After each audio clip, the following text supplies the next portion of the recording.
വയനാട്ടിലെ ഉരുൾപൊട്ടൽ ദുരന്തബാധിതരിൽ നിന്നും വായ്പയുടെ EMI പിടിച്ച ഗ്രാമീൺ ബാങ്കിൻ്റെ നടപടി ഒരു രീതിയിലും ന്യായീകരിക്കാൻ കഴിയുന്നതല്ലെന്നും പിടിച്ച പണം ഗ്രാമീൺ ബാങ്ക് തിരികെ കൊടുക്കണമെന്നും ബാങ്കിംഗ് രംഗത്തെ വിദഗ്ധനും മുൻ SBI ചീഫ് ജനറൽ മാനേജറുമായ S. ആദികേശവൻ പറഞ്ഞു.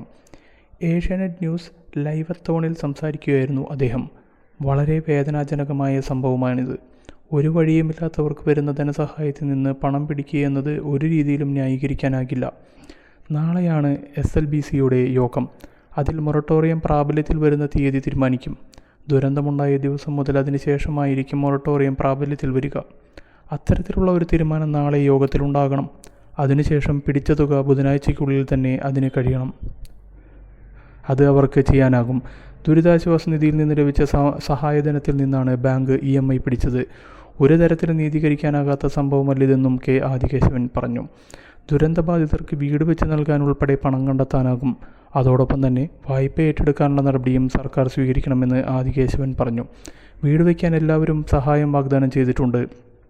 വീട് വയ്ക്കാനുള്ള പണം കണ്ടെത്താൻ ബുദ്ധിമുട്ടുണ്ടാകില്ല.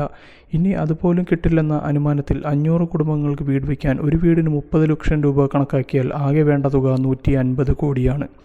ഫർണിച്ചർ, കിച്ചൺ ഉപകരണങ്ങൾ ഉൾപ്പെടെ വാങ്ങുന്നതിനായി ആകെ 25 കോടി രൂപ വരും.